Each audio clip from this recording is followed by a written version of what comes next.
The days were busy for Joseph, and the years fled by.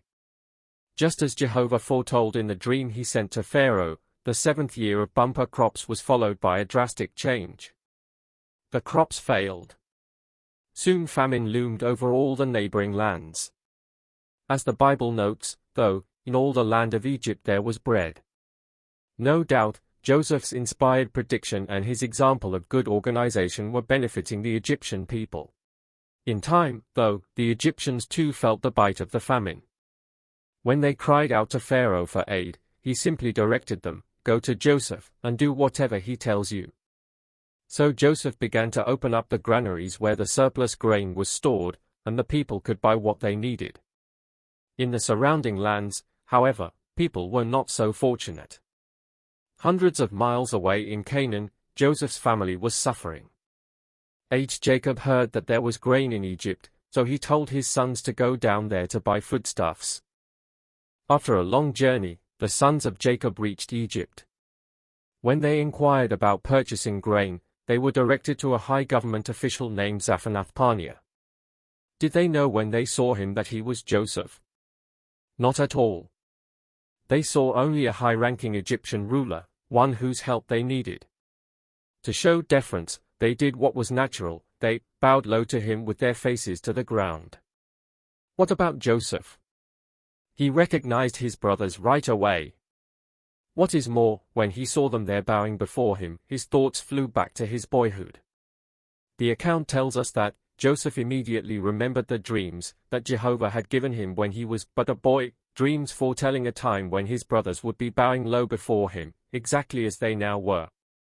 Joseph knew that he must not act on his impulses, whatever they might be. Jehovah was clearly guiding this remarkable turn of events. His purpose was involved. He had promised to turn Jacob's offspring into a mighty nation. If Joseph's brothers were still violent, selfish, unscrupulous men, the long-term effects could be disastrous. Besides, were Joseph to act impulsively, he might upset some delicate balance back at home, perhaps even endangering his father and Benjamin. Were they even alive? Joseph decided to keep his identity concealed so that he could test out his brothers and see what kind of men they had become. Then he might know what Jehovah wanted him to do.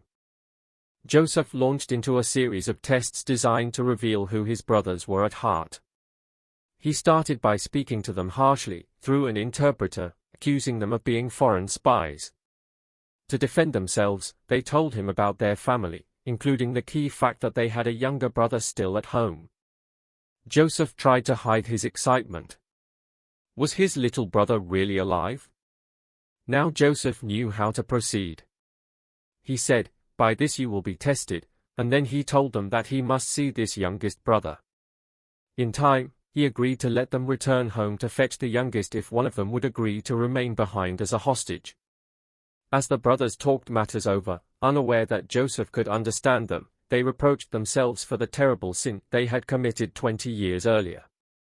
"We are surely being punished on account of our brother," they said, "because we saw his distress when he begged us to show compassion, but we did not listen. That is why this distress has come upon us." Joseph understood what they were saying, and he had to turn aside so that they could not see his tears.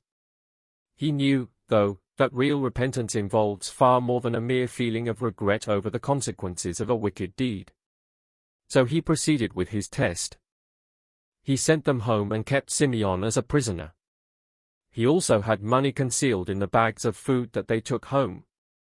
The brothers journeyed home and, with difficulty, persuaded Jacob to let them take his beloved Benjamin with them to Egypt. When they arrived in Egypt, they openly told Joseph's steward of the money they had found in their bags, offering to repay the full amount. That offer was admirable, but Joseph needed to see more of their true nature. He provided them with a feast, barely concealing how moved he was upon seeing Benjamin. Then he sent them on their way homeward, again laden with food, but this time a silver cup was hidden in Benjamin's bag. Joseph then sprang his trap. He had his brothers pursued, arrested, and accused of stealing the cup.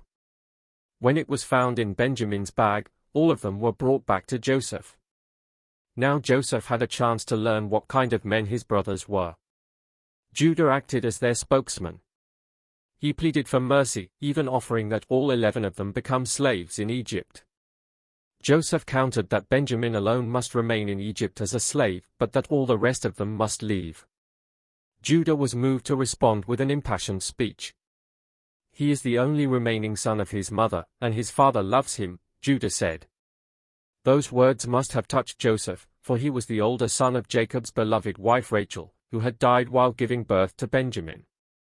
Joseph, like his father, evidently cherished memories of Rachel. Judah went on to implore Joseph not to enslave Benjamin. He even offered to become a slave in Benjamin's place. Then he concluded with this heart-rending plea, "How can I return to my father without the boy along with me? I could not bear looking on when this calamity befalls my father." Here, now, was evidence of a changed man.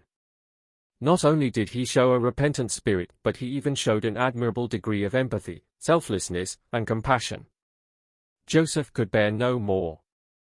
He had to release the emotion that was pent up within him. Dismissing all his servants, he wept so loudly that the sound carried to Pharaoh's palace.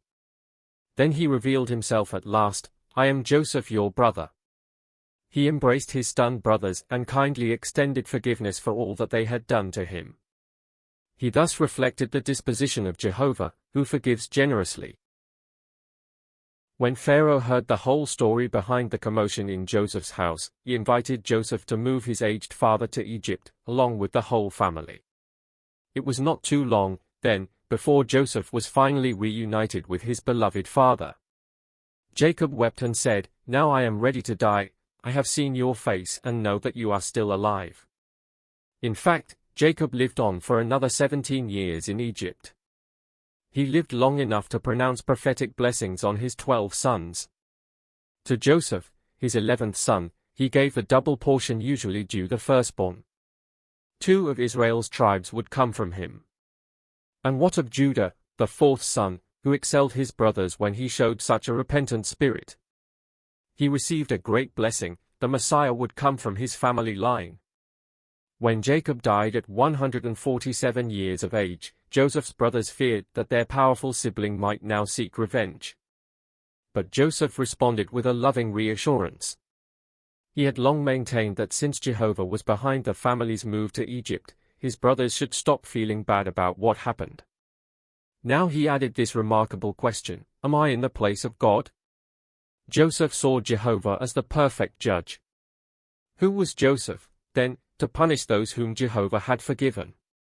Do you ever find it a challenge to forgive? It can be especially hard when someone has done us deliberate harm. But if we forgive from the heart those who are truly repentant, we will help to heal many a wound, including our own. And we will imitate the faith of Joseph and the example of his merciful father, Jehovah. If you enjoyed this content, please subscribe to this channel, hit that like button, leave your comments below and share it with your friends. Thanks for watching. God bless.